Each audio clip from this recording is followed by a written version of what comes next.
Hello' সকলোকে নমস্কাৰ জনাই আজি ভিডিঅ'টো আৰম্ভ কৰিছোঁ। মাঘৰ বিহুলৈ আৰু কেইটামান দিনেই বাকী।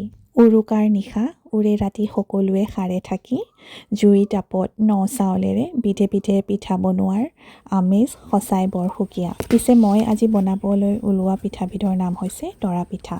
বহুতে চিনি পায় বা বনাই খাইছেও চাগে, কিন্তু যিসকলে বনোৱা নাই বা চিনি নাপায় একেবাৰে সহজতে কেনেকৈ বনাব পাৰি আহক চাওঁ। আমাৰ বাৰীতে তৰাপাতৰ গছ ঢেৰ, তাৰে পাত কেইখিলামান ছিঙি ভালদৰে ধুই মেলি চাফা কৰি ল'লোঁ। এতিয়া মই লৈছোঁ এবাটি চাউলৰ গুড়ি। মই আগতীয়াকৈ চাউলখিনি ভালকৈ ধুই মেলি ৰ'দত শুকুৱাই মিক্সি গ্ৰাইণ্ডাৰত পিচি লৈছিলোঁ। এতিয়া ইয়াত দিছোঁ মই অকণমান নিমখ, যাতে মিঠাটো অকণমান বেলেঞ্চিঙত থাকক। এতিয়া দিছোঁ 3 চামুচ গুড়ি কৰি লোৱা চেনি। আপোনালোকে যদি বিচাৰে ইয়াত গুড়ো কুটি দিব পাৰে। 3 বিধ সামগ্ৰীৰে এই পিঠাবিধ একেবাৰে সহজতে 15 মিনিটতে তৈয়াৰ কৰি ল'ব পাৰি। এতিয়া দিছোঁ ইয়াত 3 চামুচ ৰুকি লোৱা নাৰিকল।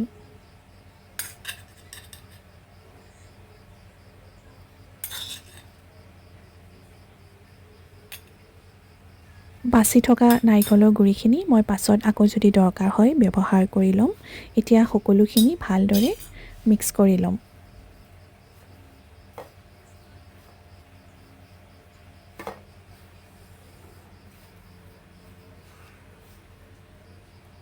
মই বাছি থকা নাৰিকলখিনিও আকৌ দি দিলোঁ আৰু গোটেইখিনি সামগ্ৰী আকৌ এবাৰ ভালদৰে মিক্স কৰি লৈছোঁ।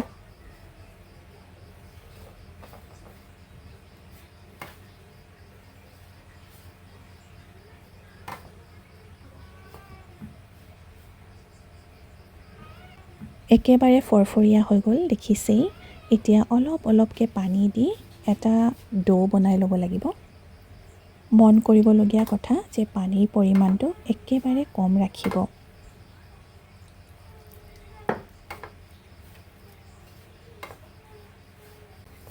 প্ৰায় হৈয়ে গ'ল। ডোটো চক একেবাৰে পাতলো নাই হোৱা আৰু একেবাৰে টানো হোৱা নাই।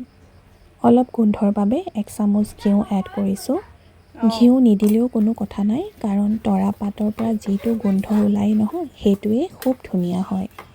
গোটেইখিনি আকৌ এবাৰ ভালদৰে মিক্স কৰি ল'লোঁ। এতিয়া এখন তৰাপাত লৈছোঁ, তাত অকণমান ঘিউ স্প্ৰেড কৰি দিছোঁ। এতিয়া অলপ অলপকৈ পিঠাগুড়িৰ পেষ্টখিনি পাতখিলাৰ ওপৰত দি এনেদৰে কৰি যাম। হাতেৰে ভালদৰে মিলাই দি চাৰিওফালে পাতখিলা বন্ধ কৰি দিম। আৰম্ভণিতে অকণমান দিগদাৰী নোহোৱা নহয়, কিন্তু লাহে লাহে সহজ হৈ পৰিব। এয়া চাওক, মই চাৰিওফালে ভালদৰে বন্ধ কৰি দিলোঁ। আৰু আপোনালোকে যদি বিচাৰে তৰা পাতেৰে ৰছী উলিয়াই বান্ধিও দিব পাৰে, কিন্তু এনেকৈ কৰিলে বান্ধিবলগীয়া নহয়, ই খোল নাখায়। মই বাকীকেইটা পিঠাও একেদৰেই বনাই ল'লোঁ। আপোনালোকে এইবিধ পিঠা চিনি পায় নে নাপায় মোক কমেণ্ট কৰিব প্লিজ।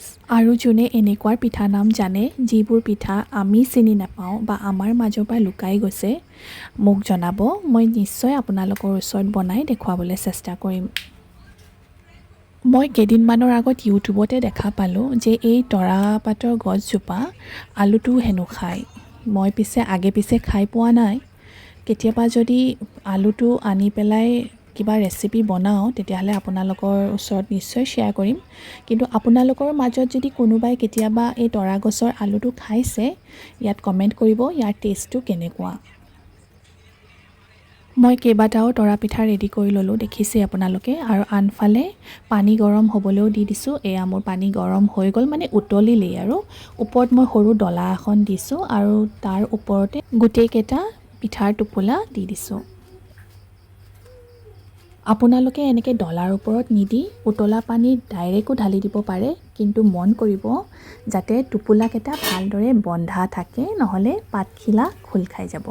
এতিয়া মই প্ৰায় 10 বা 15 মিনিটমানৰ কাৰণে ঢাকি দিম। ওপৰত তৰাপাত দুখিলামান দি দিছোঁ যাতে গোন্ধটো আৰু ধুনীয়া হওক। 15 মিনিটমানৰ পাছত চেক কৰোঁ আহক কি হৈছে চাওঁ। প্ৰায় হৈয়ে গ'ল। পাতখিলা আঁতৰাই দিছোঁ। এতিয়া এটা টোপোলা মই খুলি দেখাইছোঁ, ৰ'ব। বহুত গৰম হৈ আছে নহয়, অলপমান সাৱধানেৰে কৰিব লাগিব। আৰু গোন্ধটোৰ কথা যে মই কি ক'ম, আপোনালোকে নিজে যেতিয়া বনাই খাব তেতিয়াহে ইয়াৰ গোন্ধটো উপভোগ কৰিব পাব। এয়া চাওক, টোপোলাটো মই খুলি দেখুৱালোঁ। পিঠাটো মোৰ সিজিলে ইমান ধুনীয়া লাগিছে বগা ৰংটোৰ সৈতে। গুড় দিলে ইয়াত কি হয়, ৰংটো অলপ ক'লা নিচিনা হয়, মই বৰ এটা ভাল নাপাওঁ। বগা হৈ থাকিলে পিঠাবিধ দেখিবলৈ কাৰণে বৰ ধুনীয়া লাগে। এতিয়া গোটেইকেইটা টোপোলা মই কাঁহী এখনত উলিয়াই লৈছোঁ। এৱা গাখীৰ, দৈ বা ক্ৰীমৰ লগত এই পিঠাবিধ খোৱাৰ মজাই বেলেগ। মানে মই আপোনালোকক কি কৈছোঁ, আপোনালোকে এবাৰ ট্ৰাই কৰি চাব, তাৰপিছতে মোক কমেণ্ট কৰিব। এতিয়া এটা এটাকৈ টোপোলা মই খুলি যাম আৰু ইয়াত মই কেঁচা নাৰিকলৰ গুড়ি ওপৰত দি আকৌ টোপোলাটো বান্ধি দিম, যাতে এটা ধুনীয়া নাৰিকলৰ গোন্ধ ওলায়। পিঠাটোৰ ভিতৰত বাৰু নাৰিকল আছেই, কিন্তু ওপৰতো আৰু অকণমান কেঁচাকৈ দি দিছোঁ যে ইয়াৰ গোন্ধটো এটা বেলেগ ওলাব। আকৌ মেৰিয়াই থৈছোঁ একেধৰণেই। মই গোটেইকেইটা পিঠাতে এনেকৈয়ে দি দিছোঁ। মোৰ তৰা পিঠা হৈ গ'ল একেবাৰে ৰেডি। এতিয়া গাখীৰ, দৈ যোগাৰ কৰাৰহে কথা আৰু। গৰমে গৰমে খাব, ইয়াৰ টেষ্টটো বেছি ভাল পাব। ঠাণ্ডা হ'লেও কোনো কথা নাই, আকৌ এবাৰ গৰম কৰি ল'লেই হ'ল। তেতিয়াহ'লে এইবাৰ মাঘৰ বিহুৰ ৰাতিপুৱাৰ জলপানকণ তৰা পিঠাৰ সৈতেই কৰিব বুলি আশা ৰাখিলোঁ। চাই কেনেকুৱা পালে মোক জনাবলৈ নাপাহৰিব। খায়ো কেনেকুৱা পালে প্লিজ মোক কমেণ্ট কৰিব, ছাবস্ক্ৰাইব কৰিব আৰু যিমান পাৰে ভিডিঅ'টো শ্বেয়াৰ কৰিব।